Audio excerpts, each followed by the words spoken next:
ก็ไปหันเข้าใส่ก็เกิดความเริ่มใส่ศรัทธาแต่ก็บอกว่าเฮานี่ใจศาสดา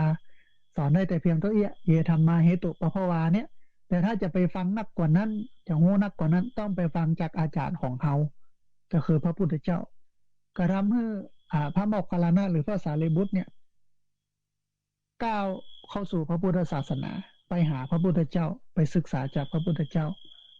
อันนี้คือความสงบเสงี่ยมที่เกิดจากการปฏิบัติธรรมแต่ถ้ามีโอกาสเราก็สนับสนุนเพื่อนทำหนังสือธรรมะสนับสนุนการออกอากาศของสถานีวิทยุสนับสนุนการน้ำก่าไฟก่าบำรุงนั้นนี่ทำไปหรือออกแผ่นซีดีแต่ประเดี๋ยวนี้บอกค่อยมีแล้วนะซีดี เป็น MP3 ไปละอยู่ในแฟลชไดรฟ์ไปละนะฮะไม่ได้มีแผ่นซีดีเครื่องเล่นอะไรอย่างนั้นบอกค่อยมีละอย่างเงี้ยอันนี้คือการเคารพต่อพระธรรมศึกษาปฏิบัติเผยแผ่พระสงฆ์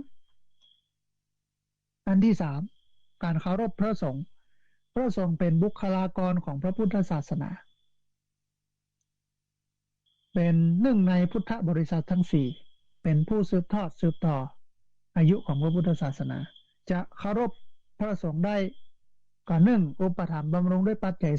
4อาหารเครื่องนุ่งห่มที่อยู่อาศัยยารักษาโรคเอาไปถวายไปตานกระเปิ้นพ่องบ่เจ้รอแต่การตานอุทิศไปให้กับบุคคลที่ตายไปแล้วญาติพี่น้องที่ตายไปแล้วพ่อแม่พี่น้องที่ตายไปแล้วถ้าบ่ถึงฤดูกาลอย่างวันที่19ที่จะถึงเนี้ยวันพระหน้าเนี่ยเนาะที่จะเอาไปตานกันในงานบุพเพเปตพีก็ปีหนึ่งตัวหนึ่งแล้วตู้เจ้าเป็นฉันเข้าถึงวันนะไม่ใช่ฉันวันเดียว ไม่ใช่ฉันวันบุพเพเปตพีวันเดียวโลกบ่ได้ไปวันนั้นก็ไปถวายวันอื่นมันบ่ใช่ว่ามอนหกจะเปิดวันนั้น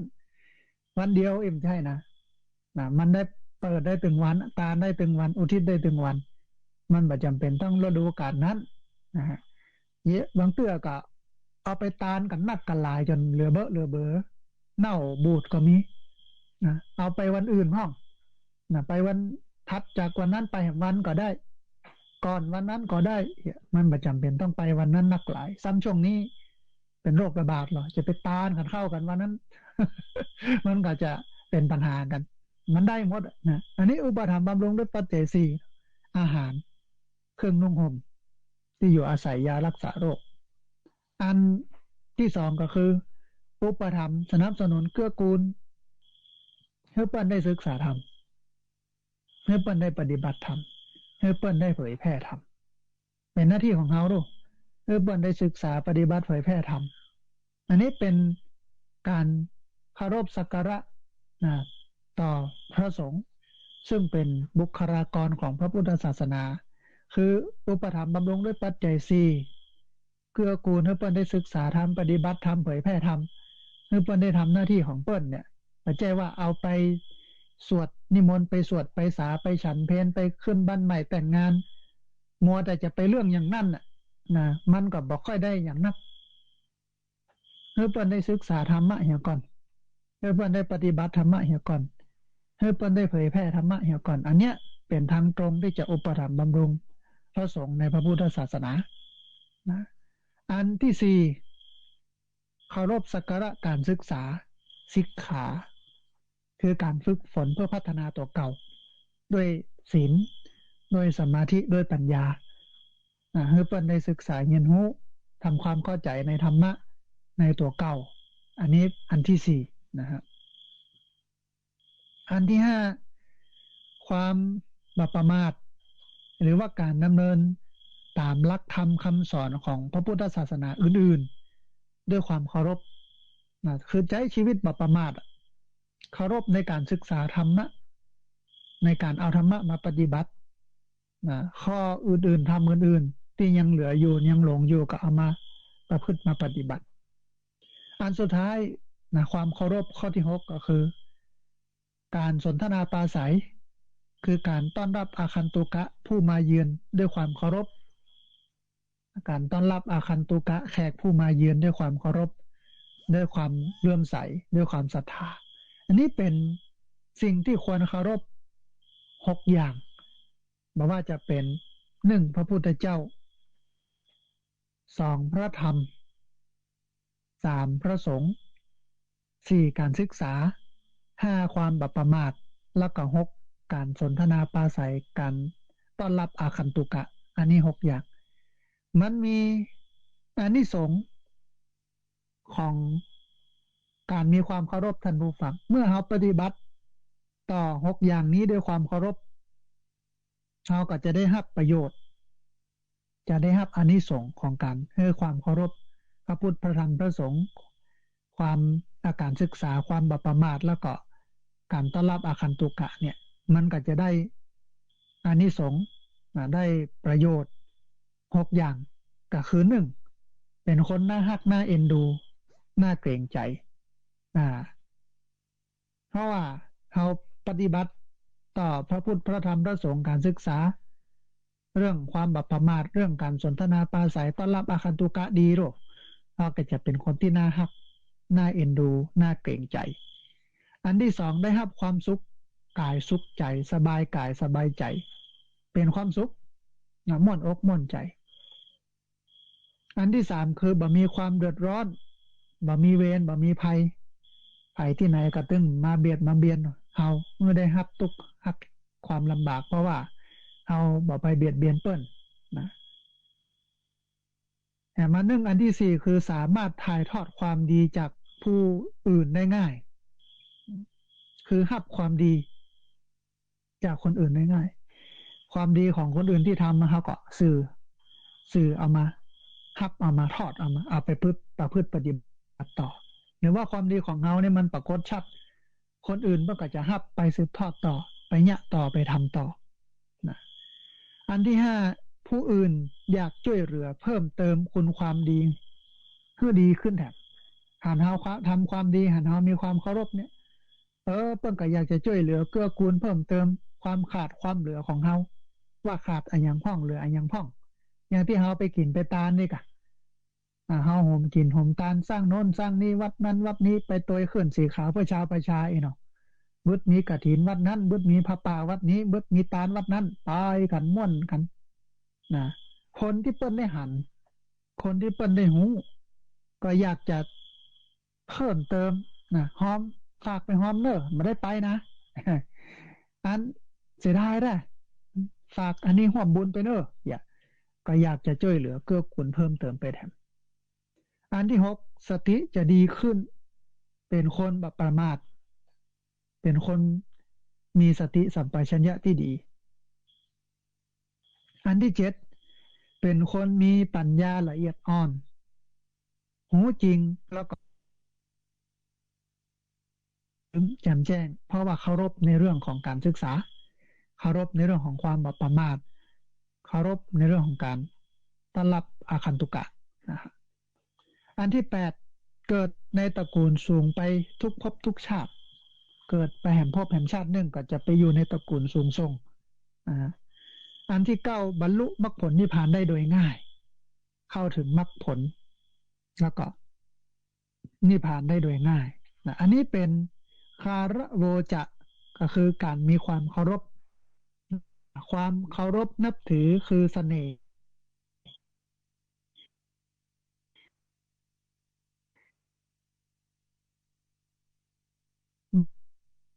ให้โลเลเหมือนลิงวิ่งหลอกหลอนทั้งต่อหน้ารับหลังพึงสังวรย่อมงามงอนสง่าราคาแพงเป็นมงคลข้อที่22คาระโวจะคือมีความเคารพกับ2 เรื่องเนาะเรื่องของสิ่งที่ควรเคารพซึ่งก็มีอยู่6 อย่างแล้วก็อานิสงส์ของการมีความเคารพทีนี้มาถึงมงคลแห่งข้อหนึ่งท่านผู้ฟังคือนิวาโตจะเป็นมงคลข้อที่23นิวาโตจะคือมีความถ่อมตนตะกี้มีความเคารพ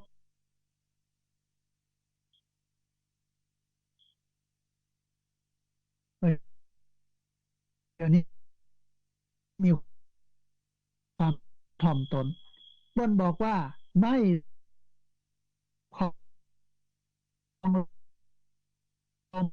ก้มหัวเจียมตัวด้วยมารยาท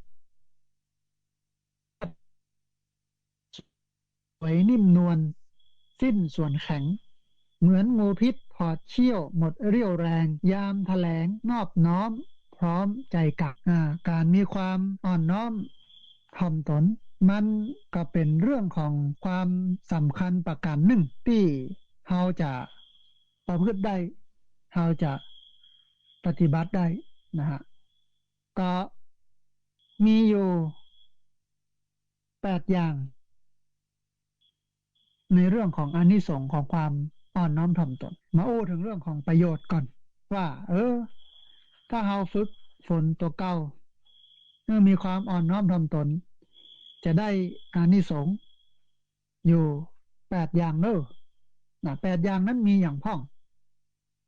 อันแรกอยู่เป็นสุขบ่มีศัตรูอ่อนโยนแต่ไม่อ่อนแอแข็งแกร่งแต่ไม่แข็งกระด้างความรู้เป็นอำนาจมารยาทเป็นเสน่ห์ก็จะเป็นคนที่อยู่เป็นสุขบ่มีศัตรูอันแรกเลย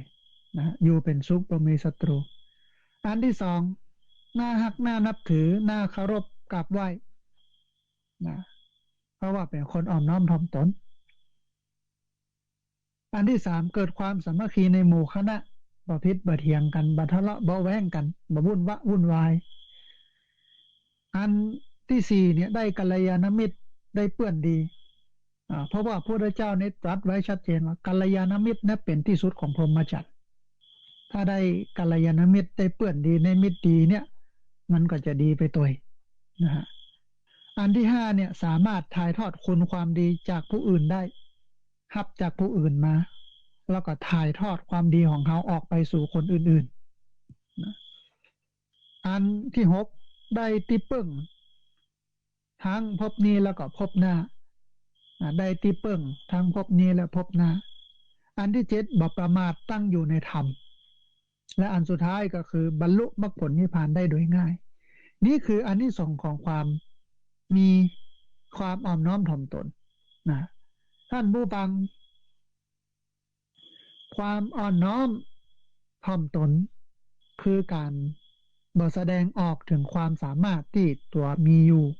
ให้คนอื่นทราบเพื่อข่มผู้อื่นนะหรือเพื่อโอ้อวดการบ่อวดดีบ่ยิ่งจองหองแต่แสดงตนสงบเสงี่ยมนะอันโทษของการอวดดีมันจะมีอยู่3 อย่างท่านผู้ฟังเป็นโทษของการอวดดีอันแรกเนี่ยเสียคนคือบ่สามารถกลับมาอยู่ในร่องในรอยได้เหมือนเดิมอันนี้เสียอนาคตอวดดีอวดเด่นโอ้อวดคมเปิ้นยิงจองหองเนี่ยนะมันทำให้เสียผู้เสียคนท่านผู้ฟังมันลงลึกลงลักไปทิกกับเบื้องที่จะสร้างตัวสร้างตนให้ยิ่งใหญ่ซึ่งเป็นตังเสียทำให้เสียคนข้อที่สองทำให้เสียมิตรคือบ่มีไผคบหาเป็นเพื่อนตัวถึงจะมีก็บ่ใจเพื่อนแต่เป็นโมมิตรเทียมมาจุมาหลอกมาลวงมิตรได้รับผลประโยชน์จากสิ่งที่เฮาเป็นเฮามีแต่พอเฮารู้เฮาแล้วเฮาบ่ดีแล้วก็ตีตัวออกห่างอันผีเน่าก็ลงผู้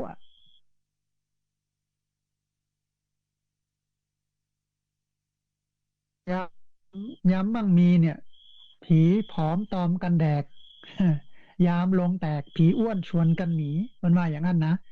ยามมั่งมีผีผอมชวนกันแดกยามลงแตกผีอ้วนชวนกันหนีเนี่ยทำให้เสียมิตรมามีคนคบหาอย่างจริงใจแต่ว่าจะคบหาเพื่อเอาประโยชน์หรือว่าได้ประโยชน์อันนี้คือทำให้เสียมิตรแต่มันนึงคือทำให้เสียโมเสียคณะคือถ้าต่างคนต่างถือดีก็ทำให้บ่สามารถตกลงกันได้ในที่สุดก็บ่ถึงจุดหมายหรือว่าทำให้เป็นที่เบื่อหน่ายของคนอื่นทำให้เป็นที่เบื่อหน่ายของคนอื่น ว่าสามารถจะยุติบัตกลงกันได้นะฮะอันนี้คือโทษของการอวดดีซึ่งก็มีอยู่3อย่างทำให้เสียผู้เสียคนทำให้เสียมิตรเสียสหายมิตรที่ดีๆก็จะหนีห่างออกไปนะก็จะได้มิตรปลอมมิตรบ่ดีเข้ามาอยู่ใกล้ชิดนะเหมือนเลี้ยงงูเห่า เลี้ยงงูเห่างูจองอยู่ข้างตัวพอเผลอเมื่อใดก็ชกเมื่ออันเผลอเมื่อใดก็ใส่เฮาเมื่ออันเนี่ยคนดีมาอยู่ดูคนบดีก็จะมาหุ้มห้อมล้อมเอาผลประโยชน์ชกช่วยเอาสิ่งนั้นสิ่งนี้จากเราไปอันสุดท้ายทำให้เสียโมเสียคณะต่างคนต่างถือดีมาสามารถที่จะลงล่องลงรอยกันได้ก็ถึงจุดแตกทับไปของไปของมันอันนี้มีอยู่3อย่างนะฮะทีนี้มันมีแหมอันหนึ่งคือลักการทำตัวเพื่อเป็นคนอ่อนน้อมถ่อมตนลักการทำตัวเพื่อเป็นคนอ่อนน้อมถ่อมตนมันมีลักอย่างใดมันก็มีอยู่3ลักท่านผู้ฟังลักแรกคือต้องคบกัลยาณมิตรคือเพื่อนที่ดีมีศีลธรรมเพื่อนที่คอยตักเตือนหรือว่าจักนำไปในทางที่มันถูกมันควรหลวงพ่อพุทธทาสบอกว่าถ้าเป็นเพื่อนกันแล้วบ่สามารถจะตักเตือนกันได้บ่สามารถจะนำไปสู่ในทางที่ดีทางที่แจ้งหรือว่าสัมมาทิฏฐิได้เนี่ยบ่ควรที่จะเป็นเพื่อนกันเพราะหน้าที่ของเพื่อนเนี่ยก็คือชักจูนำตามชุดดึงเร่งเร้าไปยะแต่เรื่องที่มันดีเว้นเรื่องที่มันบ่ดีบ่งามอันนี้เป็นหน้าที่ของเพื่อนก็ถือว่าเพื่อนเนี่ยเป็นกัลยาณมิตรเป็นมิตรที่ดีถ้าเพื่อนตำหนิเพื่อนบ่ได้เนี่ยก็บ่ต้องได้คบกันละนะถูกปะแต่มันกลับกันถึงวันนี้นะเฮาก็ไม่อยากคือใครมาตำหนิเฮานะเนี่ยถ้าเพื่อนมาบอกมากล่าวมาชี้ช่องบ่องทางว่าอันบกพร่องนั้นอันนี้ก็ปรับปรุงแล้วแก้ไขหน่อยนะเฮาบ่ค่อยม่วนใจเฮาบ่ค่อยพอใจนะมันเป็นอย่างนั้นนะทั้งที่พระพุทธเจ้าสอนเรื่องนี้ขนาดว่าคนที่มาคอยตักเตือนเฮาคนที่มาแนะนำเฮาคนที่มาสอนเฮาเนี่ยมันก็เหมือนกับคนที่เปิ้นมาจี้ขุมทรัพย์มาบอกขุมทรัพย์แก่เฮานะเพราะนั้นต้องคบกัลยาณมิตรเพื่อให้กัลยาณมิตรเนี่ยชักนำชี้ชักจูงเฮาไปในทางที่มันดีแต่มันก็คือต้องรู้จักคิดไตร่ตรองที่ภาษาพวกน้องว่ามีโยนิโสมนสิการ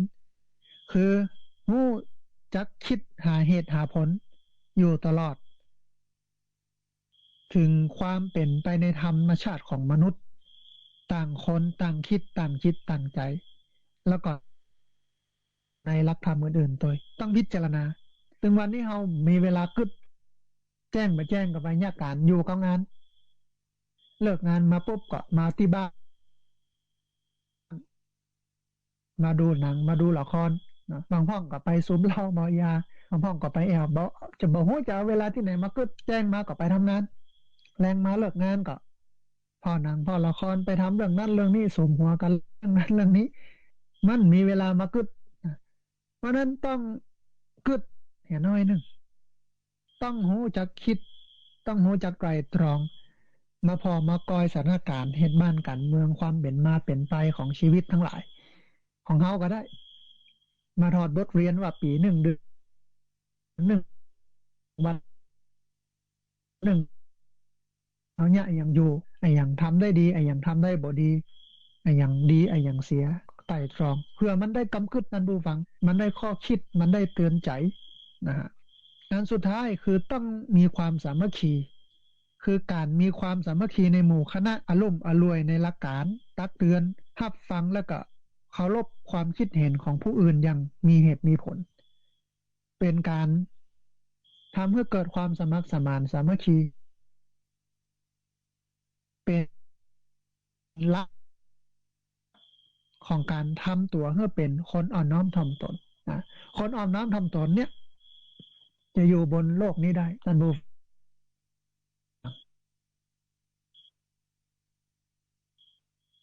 ราะว่าเป็นคนที่น่าฮักแต่ว่าอ่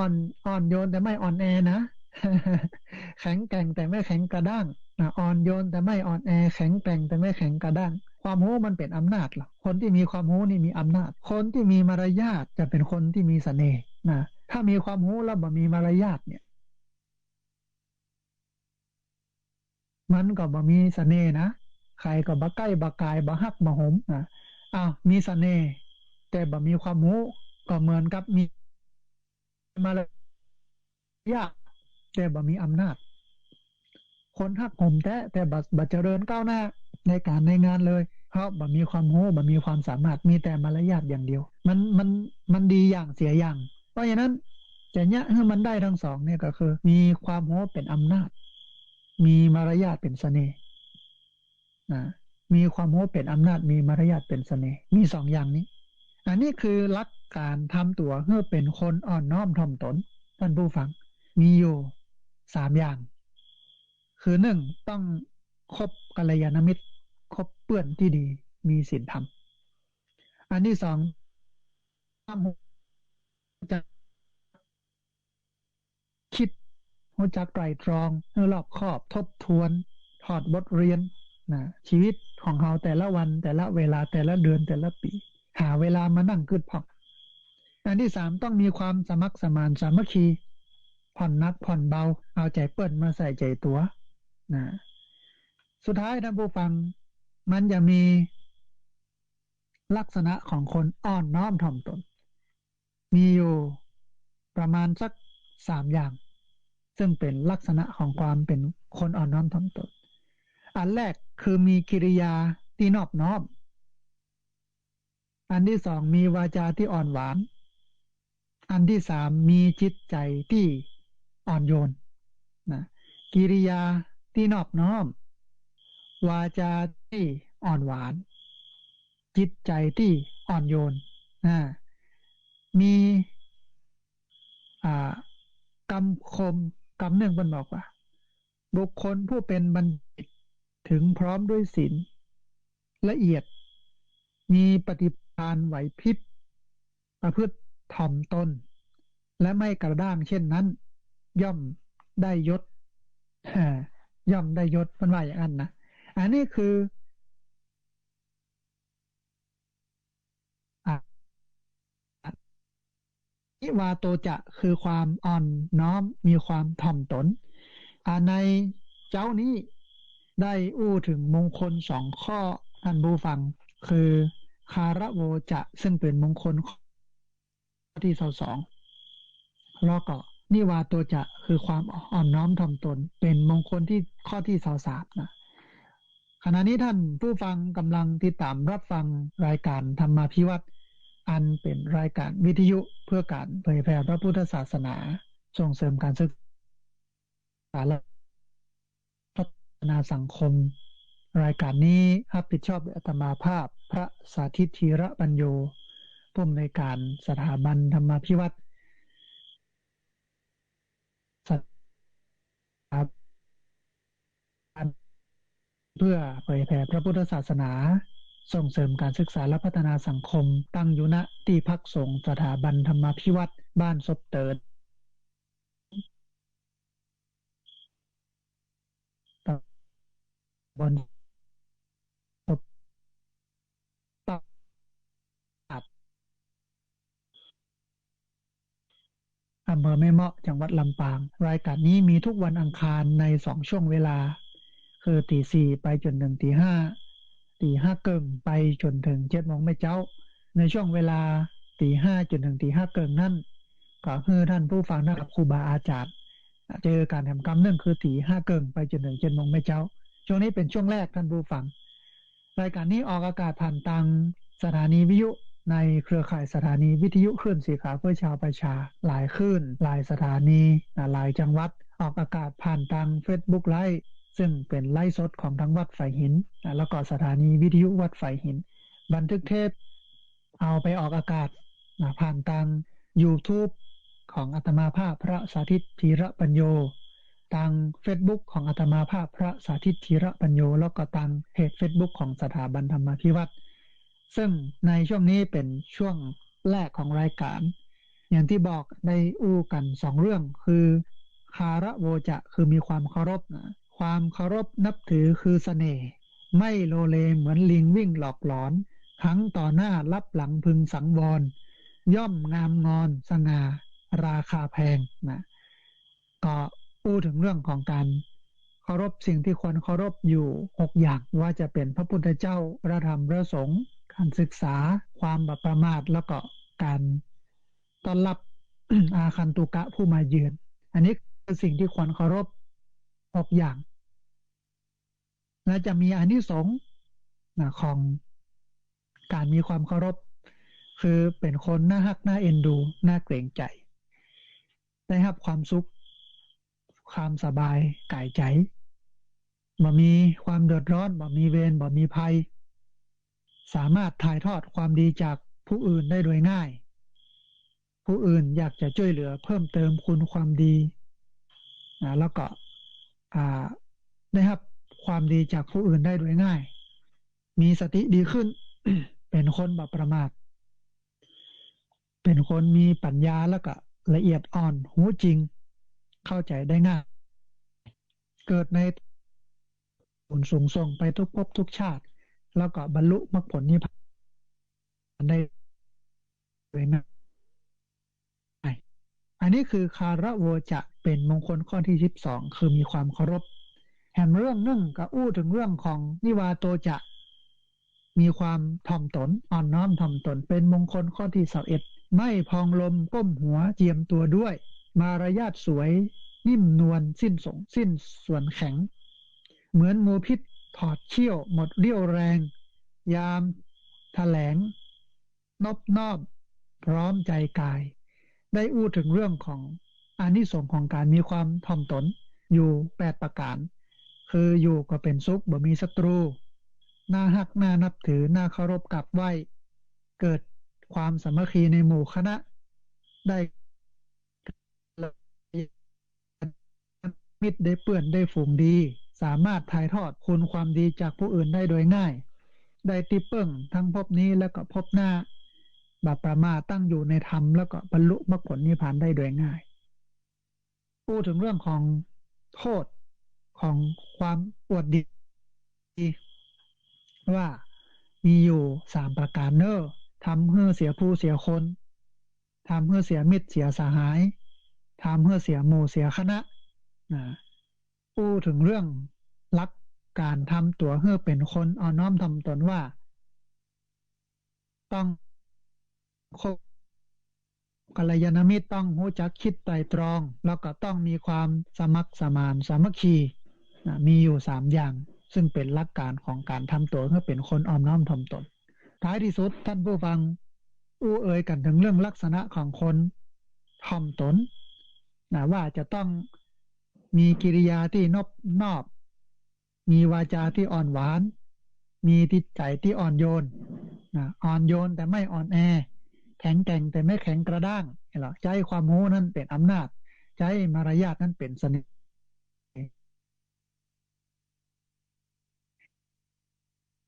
อันนี้คือมงคลข้อที่22แล้วก็ข้อที่23เดี๋ยวในช่วงที่2ของรายการจะอู้ถึงมงคลข้อที่21อัปปมาโทจะทำเมสุคือบ่ประมาทในธรรมเดี๋ยวท่านผู้ฟังก็รอติดตามรับฟังกันในช่วงที่2ของรายการหลังจากที่ตี 5จนถึงตี 5เกิงเนี่ยสวดโยโกห้องไหว้พระสวดมนต์เจริญภาวนากับครูบาอาจารย์แล้วเขาก็มาปะกันในช่วงที่2ของรายการจะอู้กันถึงเรื่องของอัปปมาโทจะทำเมสุคือ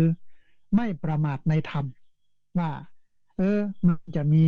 รายละเอียดอย่างใดพ้องเป็นไปอย่างใดนะฮะก็ใน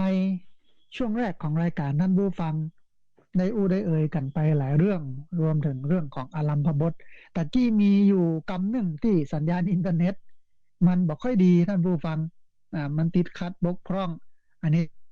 ต้องขอสุมาอภัยกับท่านผู้ฟังโดยนะฮะมันยุดมันกระด้างไปกำหนึ่งแต่ว่าในช่วงที่2นี่เดี๋ยวคงดีขึ้นทำให้ท่านผู้ฟังทั้งหลายได้ติดตามรับฟังกันดีขึ้นเพราะว่าช่วงนี้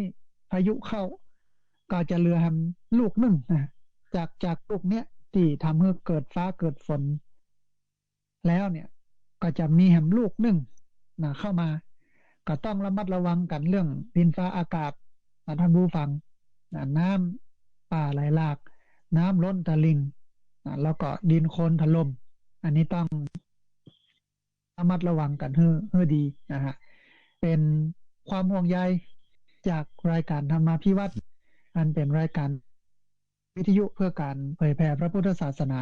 ส่งเสริมการศึกษาและพัฒนาสังคมที่เอามามาให้กับท่านผู้ฟังทั้งหลายได้ติดตามมาฟังกันนะฮะก็ใน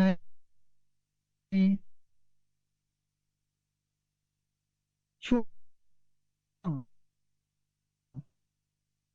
แรกของรายการเอาไว้เท่านี้ก่อนเดี๋ยวเรามาปะกันในช่วงที่2ของรายการเป็นลำดับลำดาต่อไปในช่วงประมาณตี 5 เกินไปจนถึง 7 โมงเช้านะฮะในช่วงนี้ก็ขอลาท่านผู้ฟังไปก่อนเอาไว้แต่เพียงเท่านี้นะขอเจริญพร